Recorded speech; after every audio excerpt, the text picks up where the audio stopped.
आज हम पार्ट 6 जो कक्षा 8 का है उसको आगे बढ़ाते हैं। उसमें पढ़ेंगे हम ईंधन क्या है। तो याद करिए कि घरेलू और औद्योगिक उपयोगों से संबंधित ऊष्मा ऊर्जा के प्रमुख स्रोत जैसे लकड़ी है, काष्ठ कोयला है, या इसके अलावा आप और देख सकते हैं पेट्रोल है, मिट्टी है, मिट्टी का तेल यानी कि आप इसको केरोसिन कह सकते हो इत्यादि, ये पदार्थ ईंधन कहलाते हैं। अच्छा ईंधन वह है जो सहज उपलब्ध हो जाता है, यानी हमें आसानी से मिल जाए।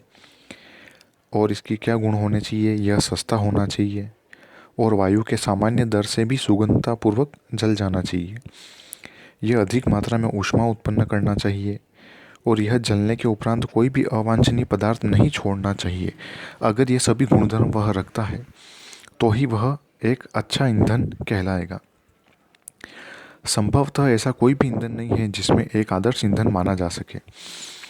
आदर्श का मतलब होता है एक परफेक्ट जो सारी क्वालिटी को मेंटेन करके चले, जो धुआं भी न दे, राख भी न बनाए, प्रदूषण भी न करे, ज़्यादा ऊष्मा दे दे, बहुत कम मात्रा में भी ज़्यादा ऊष्मा दे दे। तो ऐसा ईंधन आज तक दुनिया में कोई नहीं बना, यानी किसी न किसी में एक कमी ज़रूर होती है। तो इसलिए कि इस लाइन में लिखा है संभवतः ऐसा कोई भी ईंधन नहीं है जिसे हम आदर्श मान सकते हैं।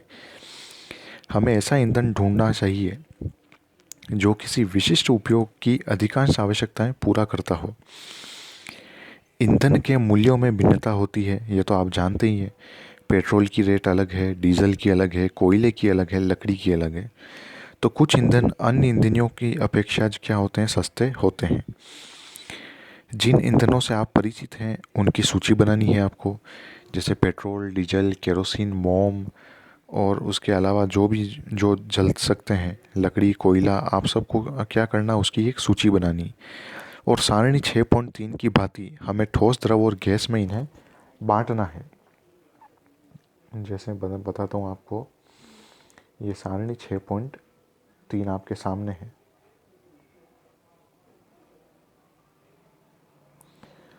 अब इस सारणी ये तो सारणी बहुत छोटी बनाई हुई है, इन्होंने सिर्फ 3 उदाहरण लिए हैं। आपको तो इसके अलावा बहुत सारे उदाहरण लेने हैं जो आपके आसपास मौजूद हो। तो जैसे पहले नंबर पर कोयला लिखा, तो कोयला द्रव ईंधन है क्या या ठोस ईंधन है? तो कोयला ठोस में आता है तो उसको ठोस वाले कॉलम में लिखा। फिर द्रव ईंधन वाले कोयले में क्या लिखेंगे? मिट्टी का तेल लिखा। मिट्टी के तेल के अलावा आप पेट्रोल भी लिख सकते हो, केरोसिन लिख सकते हो, डीजल लिख सकते हो, एल्कोहल लिख सकते हो, स्पिरिट लिख सकते हो। गैसी ईंधन में आप क्या लिख सकते हो? एलपीजी है, सीएनजी है, वो सभी प्राकृतिक गैस हो गई। हाइड्रोजन है, हीलियम है, इत्यादि जो भी गैसें जलती है वो। तो इस तरह से आपको ये पूरी सारणी मेंटेन करनी है। अब आगे हम बात करते हैं, ईंधन की दक्षता की बात करते हैं।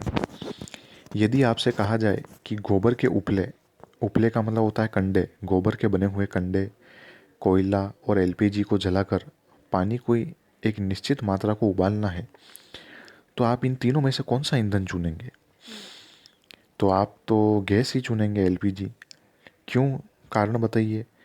कि गोबर के उपले पर अगर हम पानी गर्म करेंगे तो हमें बहुत ज़्यादा समय लग जाएगा और बहुत ज़्यादा उपले जलाने पड़ेंगे। कोयले पर गर्म करेंगे तो बहुत ज़्यादा कोयला जलेगा, तब जाके बहुत लेट पानी गर्म होगा। जबकि एलपीजी में मात्र 15 या 10 मिनट में पानी गर्म हो जाएगा। तो यही इसका कारण है।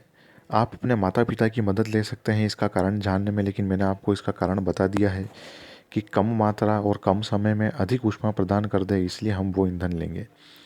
क्या ये ईंधन बराबर मात्रा में ऊष्मा उत्पन्न करते हैं क्या? तो नहीं। इनके सभी का ऊष्मा उत्पन्न करने का मान अलग अलग होता है। किसी ईंधन के 1 किलोग्राम के पूर्ण दहन से प्राप्त ऊष्मा या ऊर्जा की मात्रा को उसका ऊष्मीय मान कहते हैं। यानी 1 किलोग्राम कोयला जलने पर जितनी ऊष्मा मिलेगी वह उसका ऊष्मीय मान होगा। ईंधन के ऊष्मीय मान को किलो जूल प्रति ग्राम में प्रदर्शित किया जाता है। तो किलो जूल प्रति किलोग्राम यानी केजे अपॉन केजी मात्रक है इसका, इसमें प्रदर्शित करना पड़ता है।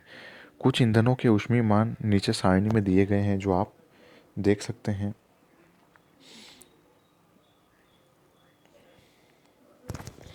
गोबर के उपले अगर 1 किलो जलाएं तो कितना मिलेगा? 6,000 से 8,000 किलो जूल। लकड़ी 1 किलो जलाएं तो 17,000 से 22,000। कोयला 1 किलो जलाएं तो 25,000 से 33,000। पेट्रोल जलाएं 45,000। मिट्टी का तेल यानी केरोसिन जलाएं तो 45,000। डीजल में 45,000। मेथेन में 50,000। सीएनजी में 50,000। एलपीजी में 55,000। जैव गैस में 35 से 40,000 और हाइड्रोजन देता है सर्वाधिक 1.5 लाख किलो जूल ऊष्मा उत्पन्न करता है। तो यहाँ प्रश्न बन सकता है, सर्वाधिक ऊष्मा उत्पन्न करने वाले ईंधन का नाम बताइए, तो आपको हाइड्रोजन लिखना है। और बाकी पेट्रोल डीजल के बारे में पूछे तो आपको 45,000 लिखना है।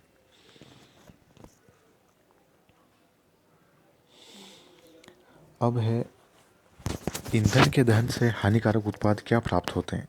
आप ये तो जानते हो, आपने छोटी क्लासों में भी पढ़ा है कि बहुत सारी हानियाँ होती है पर्यावरण को, लेकिन ऐसा क्या बनता है उसमें, उसके बारे में हम जानते हैं। ईंधन का बढ़ता हुआ उपभोग पर्यावरण पर हानिकारक प्रभाव डालता है। जैसे पहला पॉइंट देखें आप, लकड़ी, कोयले और पेट्रोल जैसे कार्बन ईंधन बिना जले कार्बन कण छोड़ते हैं। ये सूक्ष्म कण खतरनाक प्रदूषक होते हैं जो दमा, जो कि एक श्वास संबंधी रोग है, उसको उत्पन्न करते हैं। सर्दियों में लकड़ी का उपयोग घरेलू व औद्योगिक ईंधन के रूप में हो रहा था, मतलब सदियों से, बहुत लंबे समय से। और सर्दियों में भी हम ईंधन का उपयोग ज़्यादा करते हैं, और ये कह रहे हैं सदियों से, यानी बहुत लंबे समय से भी लकड़ी का उपयोग घरेलू तथा औद्योगिक ईंधन के रूप में हो रहा है।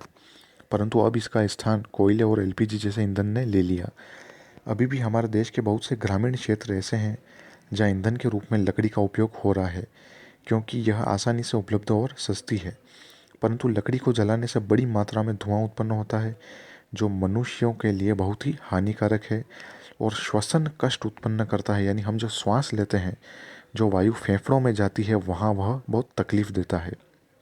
साथ ही वृक्ष हमें बहुत सी उपयोगी वस्तुएं उपलब्ध कराते हैं, जो ईंधन के रूप में लकड़ी का उपयोग करने पर हमें प्राप्त नहीं हो पाती। इसके अतिरिक्त वृक्षों की कटाई वनोन्मूलन का भी कारण बनती है, जो पर्यावरण के लिए बहुत ही हानिप्रद है, जैसा कि आपने कक्षा 7th में पढ़ा हुआ है। दूसरा नुकसान क्या है?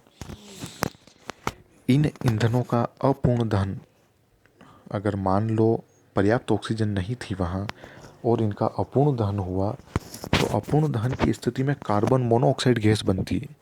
यह गैस अत्यंत विषैली यानी जहरीली गैस है। बंद कमरे में कोयला जलाना बहुत ही खतरनाक हो सकता है, क्योंकि ऑक्सीजन मिलने के चांस वहाँ बहुत कम रहते हैं, और आप उसमें कोयला जलाओगे तो कार्बन मोनोऑक्साइड बनेगी, और यह मोनोऑक्साइड आपके ब्लड में जाकर ऑक्सीजन के घुलने की मात्रा कम कर देगी, और वहन कम होगा ऑक्सीजन का, तो आप धीरे धीरे बेहोश हो जाओगे और आप सुबह तक मृत पाओगे अपने आप को। तो आप अपनी जान को जोखिम में न डालें, इस बात का हमेशा ध्यान रखें कि बंद कमरे में कभी भी अंगीठी या सिगड़ी नहीं जलानी चाहिए। उत्पन्न कार्बन मोनोऑक्साइड गैस के कमरे में सो रहे व्यक्तियों की मृत्यु का कारण हो सकती है। ऐसा सर्दियों में अधिकांश आपने कहीं ना कहीं अखबारों में पढ़ा होगा, ऐसी खबर आती है। तो आप ध्यान रखिए, अपने परिवार को सजग करिए। ओहो, इसलिए हमें सलाह दी जाती है कि उस कमरे में कभी ना सोएं जिसमें जलते या सुलगते कोयले की आग हो। तो यही उसका कारण है, कार्बन मोनोऑक्साइड। तीसरा जो दुष्प्रभाव है वह यह है कि अधिकांश ईंधनों के दहन से पर्यावरण में कार्बन डाइऑक्साइड गैस निकलती है। अगर पूर्ण दहन होगा तो कार्बन डाइऑक्साइड निकलेगी, अपूर्ण दहन होगा तो मोनोऑक्साइड निकलेगी। तो वायु में कार्बन डाइऑक्साइड गैस अधिक मात्रा में जब बढ़ जाती है तो विश्व उष्णन यानी ग्लोबल वार्मिंग का रूप ले लेती है, और फिर पृथ्वी का ताप बढ़ता जाता है और सभी जीव जंतु एक दिन इस तरह समाप्त हो जाएंगे और पृथ्वी समाप्त हो जाएगी। तो पृथ्वी के वातावरण में तापमान में वृद्धि विश्व उष्णन कहलाती है। अन्य बातों के साथ साथ हमें हिमनद पिघलने लगते हैं। तो हिमनद का मतलब बड़े बड़े जो बर्फीले पर्वत हैं, वहाँ से बर्फ़ पिघलती है तापमान बढ़ने से, जिससे क्या होता है, समुद्र में जल स्तर बढ़ जाता है, और जल स्तर बढ़ने से जो तट होते हैं वह वहाँ बाढ़ आ जाती है, वो डूब जाते हैं। ऐसा भी संभव है कि निचले स्तर वाले तटीय क्षेत्र वो स्थायी रूप से जलमग्न हो जाए, यानी हमेशा के लिए डूब जाए, कभी वापस वहाँ जीवन संभव नहीं हो सकता। चौथी हानि है कोयले और डीजल के दहन से सल्फर डाइऑक्साइड गैस निकलती। यहाँ बहुत इंपॉर्टेंट बात ध्यान रखिएगा, एग्जाम में क्वेश्चन बन सकता है कि डीजल व पेट्रोल इत्यादि के दहन से मुख्य गैस कौन सी बनती है, तो सल्फर डाइऑक्साइड। यह अत्यंत दमघोटू और संक्षारक गैस है। इसके अतिरिक्त पेट्रोल ईंधन नाइट्रोजन के गैसीय ऑक्साइड भी छोड़ते हैं। सल्फर और नाइट्रोजन के ऑक्साइड वर्षा के जल में घुल जाते हैं तथा अम्ल बनाते हैं। ऐसी वर्षा अम्ल वर्षा कहलाती है, जो फसलों, भवनों, मृदा के लिए बहुत हानिकारक होती है। इसके विषय में आप कक्षा 7 में पहले पढ़ चुके हैं कि वह क्या क्या हानियाँ पहुँचाती है। तो मोटर वाहनों में ईंधन के रूप में डीजल और पेट्रोल का स्थान अब सीएनजी ने ले लिया है, क्योंकि सीएनजी सल्फर और नाइट्रोजन के ऑक्साइडों का उत्पादन बहुत ही अल्प मात्रा में करती है। देखो यहाँ वो करती तो है, लेकिन उसकी मात्रा पेट्रोल डीजल की तुलना में बहुत कम होती है, इसलिए थोड़ा सा वह सेफ है एक तरह से। तो सीएनजी एक अधिक स्वच्छ ईंधन है किसकी तुलना में, पेट्रोल और डीजल की तुलना में। तो इस तरह हमारा पार्ट 6 समाप्त हुआ, और ये उसके कुछ इम्पोर्टेंट पॉइंट हैं जो पार्ट में आए थे। आपने क्या सीखा, मैं सभी पॉइंट आपको पढ़ना बहुत अनिवार्य है। जो पदार्थ वायु में जलते हैं उसे दाह्य कहते हैं। दहन के लिए ऑक्सीजन आवश्यक है। दहन के प्रक्रम में ऊष्मा और प्रकाश उत्पन्न होती है। ज्वलन ताप वह निम्न ताप है जिस पर कोई दाह्य पदार्थ आग पकड़ लेता है। ज्वलनशील पदार्थों का ज्वलन ताप बहुत कम होता है। आग उत्पन्न करने हेतु एक या अधिक को हटाकर आवश्यकताओं को हटा करके उस पर कंट्रोल पाया जा सकता है। आग पर नियंत्रण पाने हेतु जल का प्रयोग किया जा सकता है, लेकिन विद्युत उपकरणों में लगी आग को या तेल पेट्रोलियम के कुओं में लगी आग को नियंत्रित करने के लिए जल उपयोग में नहीं लाया जा सकता। उसके लिए आपने पढ़ा था कार्बन डाइऑक्साइड गैस काम में ली जाती है। दहन विभिन्न प्रकार के होते हैं, तीव्र दहन, स्वतः दहन, विस्फोट। ज्वाला के 3 भिन्न क्षेत्र होते हैं, अदीप्त, दीप्त और ज्योतिहीन।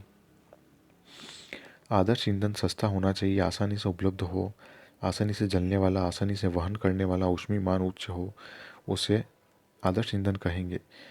ईंधनों की दक्षता और मूल्य परस्पर भिन्न हो सकते हैं। ईंधन दक्षता को ऊष्मीमान द्वारा प्रदर्शित किया जाता है, जो किलो जूल प्रति किलोग्राम होता है। वायु में बिना जले कार्बन के कण बहुत ही खतरनाक प्रदूषक होते हैं और श्वसन कष्ट उत्पन्न करते हैं। ईंधन के अपूर्ण दहन से विषैली कार्बन मोनोऑक्साइड गैस बनती है। वायु में कार्बन डाइऑक्साइड की बढ़ी हुई मात्रा विश्व उष्णन का कारण बनती है। कोयले, डीजल और पेट्रोल के दहन से उत्पन्न सल्फर और नाइट्रोजन के ऑक्साइड अम्ल वर्षा उत्पन्न करते हैं और मृदा के लिए भी हानिकारक होते हैं। तो इस प्रकार आपका लेसन ख़त्म हुआ। अब आप कुछ इम्पोर्टेंट क्वेश्चन जो हैं उनको नोट करिए। सबसे पहला क्वेश्चन लिखिए, ईंधन क्या है व यह कितने प्रकार के होते हैं। दूसरा प्रश्न लिखिए, ऊष्मीयमान किसे कहते हैं।